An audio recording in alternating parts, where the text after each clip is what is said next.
Good afternoon, everyone. I'd like to welcome you to the Mesa City Council study session for the afternoon of February the 22nd. For the first time in several months, I'm back in council chambers today, and the reason for that is during our formal council meeting an hour or so from now, I'm going to have the privilege of swearing in some city magistrates. So I assure you I am socially distant from a lot of people in this, or very socially distant from anyone in this room. But I'll wear my mask when I'm not speaking during the course of this and our next meeting as well. I'll note for the record that all of our council is present in this meeting.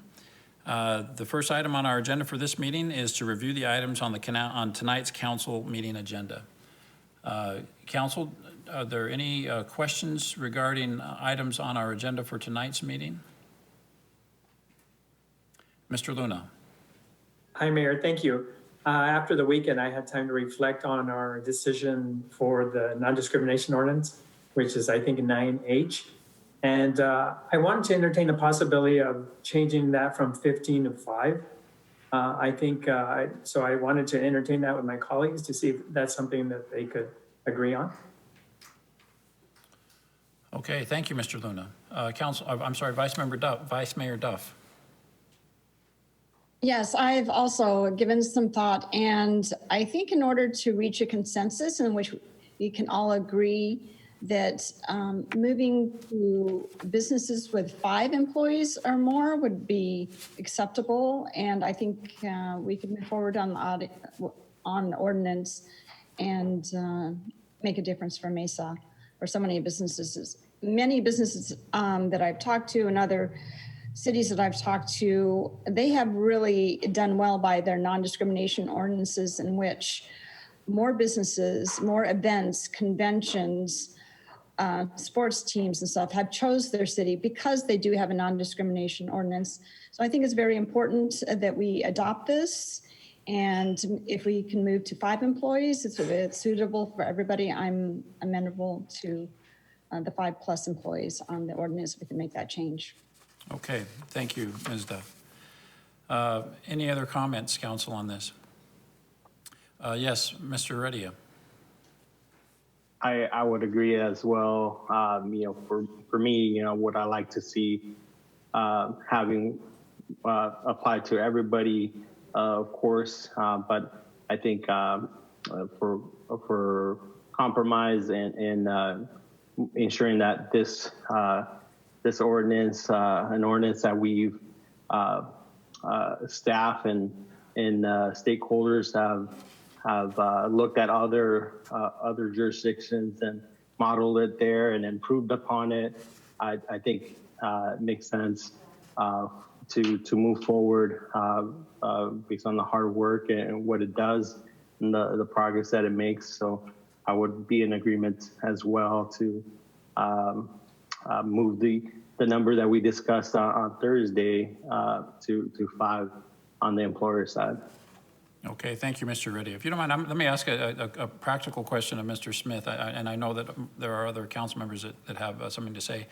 Mr. Smith, given the way this is agendized now, would it be then appropriate if the consensus of council is to proceed with the threshold of 5 at the employee trigger, that maybe when the motion is made, assuming a motion is made for approval to proceed with the ordinance, that can be done in the context of that motion? So Mayor and Council, yes. And for those people that missed the study session of last Thursday, for context, this is a phrase within the definition of employer and whether or not the number of employees to be defined as an employer. The current draft says 15 or more employees. That's within the Legistar system. But it would be appropriate at the time of the motion to introduce this. Remember, we're not actually approving it tonight. The public hearing for approval will be at the next council meeting. But for introduction, to do the motion to introduce it with an amendment to strike 15 or more and replace it with 5 or more employees. And otherwise, the ordinance as provided in Legistar would remain unchanged. Thanks. Okay, great, thank you. Councilmember Spilsbury. Yeah, I still see that there's a really good argument on both sides for this issue, but I am comfortable and willing to go with the 5 employees. Okay. Thank you. I feel the same. I can support 5 employees as well. Any other discussion? Mr. Freeman?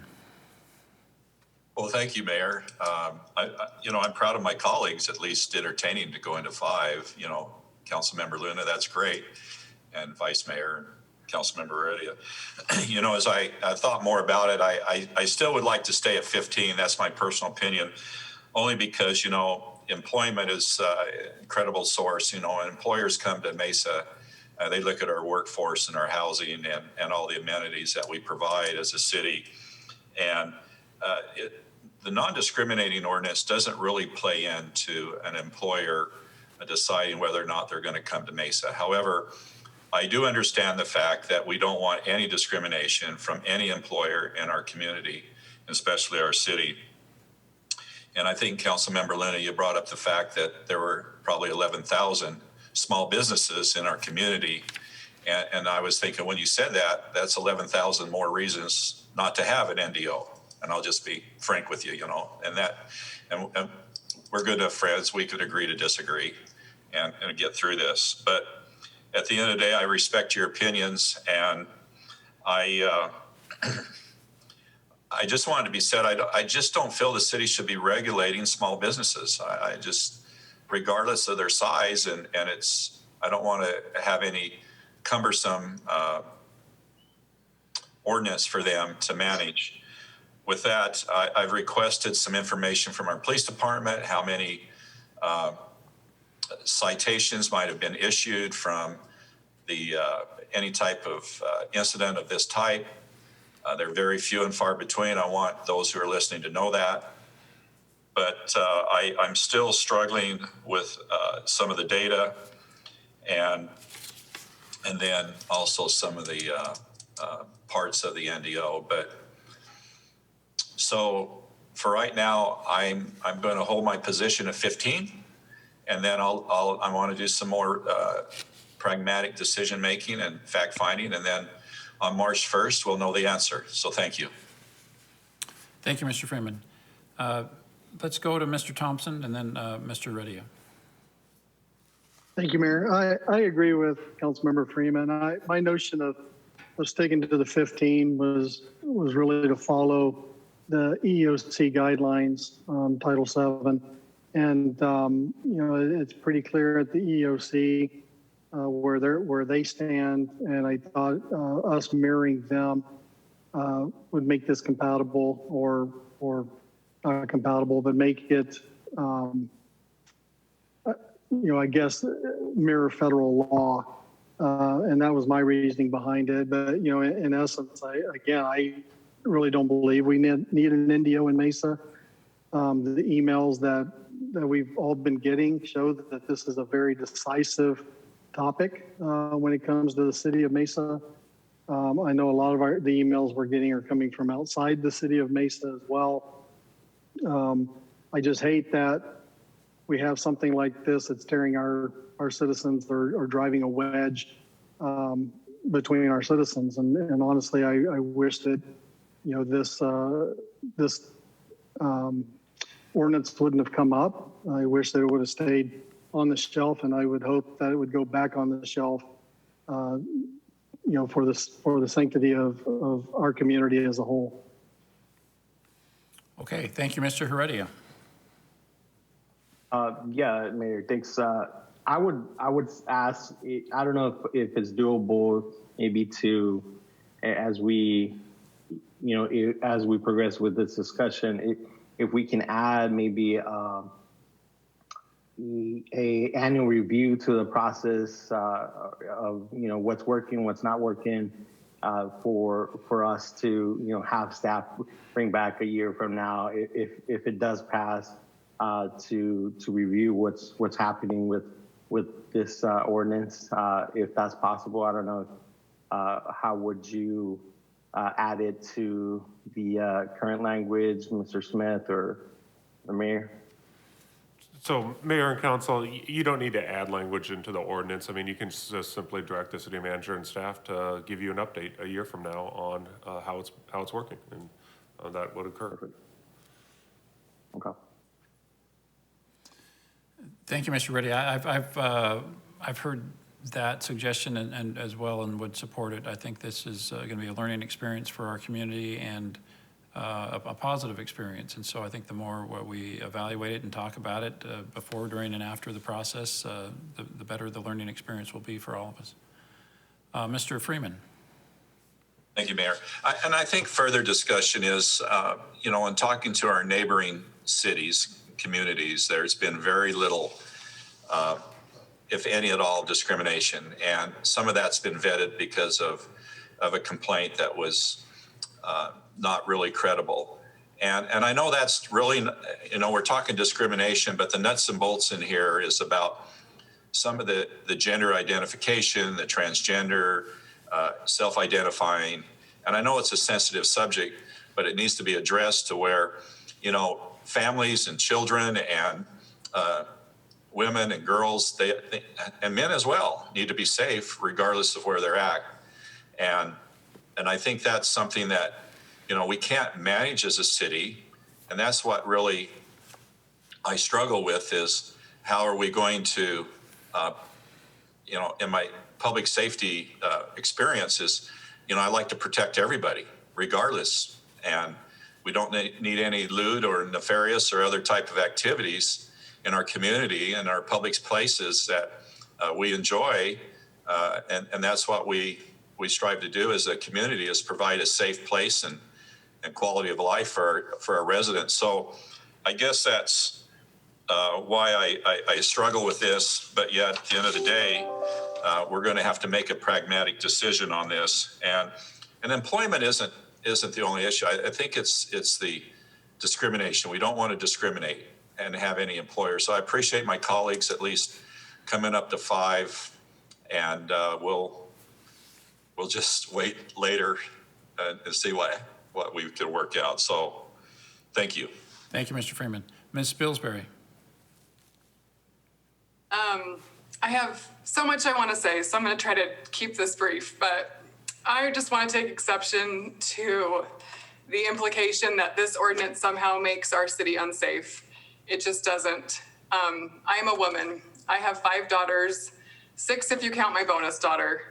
I believe in women's rights. I would never do something that would put me or my children or my future granddaughters into harm's way. I've been a mother for 23 years. I have always been worried about public bathrooms and public places. And that's why I keep a really close eye on my children. If someone wants to do something bad and harm women, they're going to find a way to do it. This ordinance does not change that. It does not make us more unsafe. It just doesn't. And I take exception to that. And I want to make my opinion on that very clear, that I'm hearing from a lot of people, as we all are, and a lot of people are worried about the safety of their wives and their daughters. And I just don't feel like this makes us more unsafe. Thank you, Ms. Pillsbury. Let me just rehearse for, I know council has a good grasp on this, but just for the public or others who might be wondering, what's the process that we're going to be following? Whenever we adopt an ordinance, we have to give ample notice to the public so that they have an opportunity to be aware of what that potential ordinance is and to weigh in and provide comment on it. And so the way the City of Mesa does that is whenever we adopt an ordinance, initially there's a council meeting where that ordinance is introduced. A public notice is given to the public that we are considering adopting this law, so that there's ample opportunity for them to express their opinions about it. And then it's at the following council meeting where we actually conduct a public hearing and a vote. And so where we're at on this issue is that tonight is when we vote. We give public notice and we give a vote whether or not we ought to have a public hearing at our next city council meeting.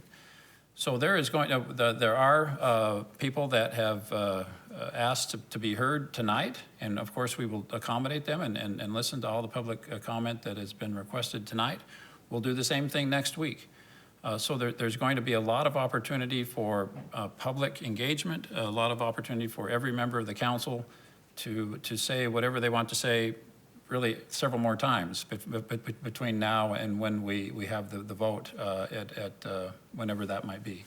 So So there's going to be a lot of discussion, and obviously there has been a lot of questions raised about this ordinance, and there's going to be a lot of opportunity to respond to those questions as well. So this is not going to have a lack of attention, I assure you.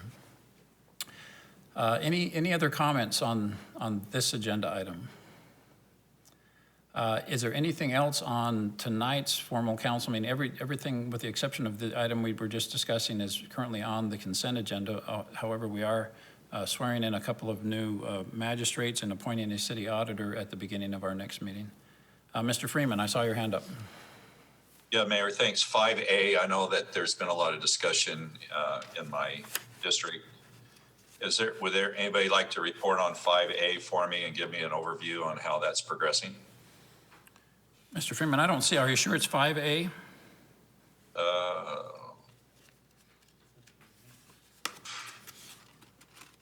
Stand by, I'm checking.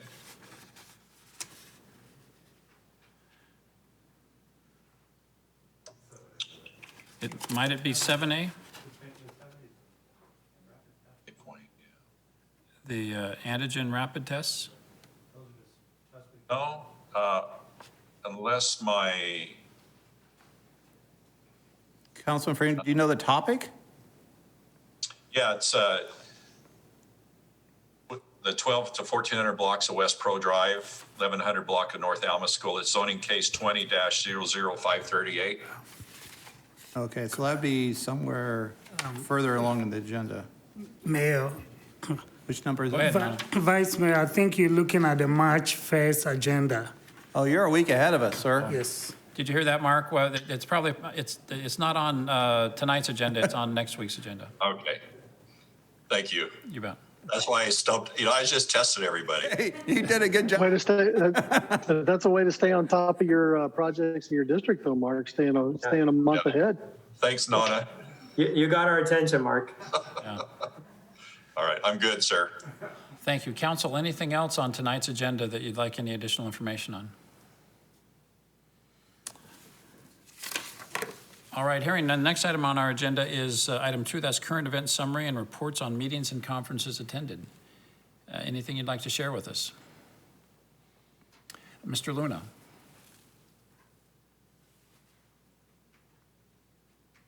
Thank you, Mayor. I've had a real busy week. On Tuesday, February 16th, I took part in a discussion with the National League of Cities to come up with recruitment strategies to bolster NLC's numbers here in Arizona with elected officials from various communities across the state. I also had representation because my office belongs to or participates on Mesa Prevention Alliance meetings, and where there was discussion of potential drop-off events were discussed in the hopes that we can rid of misused prescription drugs that aren't being used in cooperation with Mesa PD and the Drug Enforcement Agency. Wednesday the 17th, I continue to meet with Corrine Nystrom and her staff, as well as Cindy Orenstein, Jay from Economic Development and Transportation Department to talk about the McDowell Art Bridge project, where we've selected a number of pictures that we're going to entertain from certainly from Falcon Field Airport, from Boeing, and I believe MD Helicopter is also going to be providing some images. I'm going to be excited to when Corrine makes that presentation to the City Council in terms of what we're hoping to accomplish. And then Friday afternoon, I attended the Hilo board meeting to discuss NLC updates and items in preparation for Congressional Cities Conference, which will be in a few weeks, and how we can work with members of the new administration. Additionally, we received information on connected community training, where Hilo members can engage with other members of our community, as well as through the National League of Cities. That's it, Mayor. Thank you, Mr. Luna. Vice Mayor Duff. Yes, thank you, Mayor. Last Thursday, I attended an NLC Energy, Environment, and Natural Resources Committee meeting in which we identified our priorities for 2021. Also that afternoon, I went to Eagles Community Park for the We Run Mesa program, Nicole Leba runs that. She's quite an inspiration. She had me out there running, and PD was out there as well, mentoring the kids. And we did a bunch of activities, of course, lots of running, and had a great time with the youth in that program. I also visited the community rock garden there at Eagles Park. And we placed some painted rocks in the community garden with the kids, and I saw all the cool ones already there, and encourage everybody to drop off a rock, see what's there, and to celebrate We Love Our Parks for the month of February. Thanks. Thank you, Vice Mayor Duff. Council, any other items you'd like to share with us? You know, I've been busy the last few days. I've been honored to serve as a national co-chair of a mayors and CEOs organization to end homelessness with Oakland Mayor Libby Schaaf. And I've been surprised at how many meetings we've been having, but it's been very productive. And I've been glad that Mesa, Arizona is in the middle of these discussions, looking for innovative ways to work with the business community to find ways to address homelessness. And I think we're going to see some positive things come to Mesa, Arizona as a result of my participation in those meetings.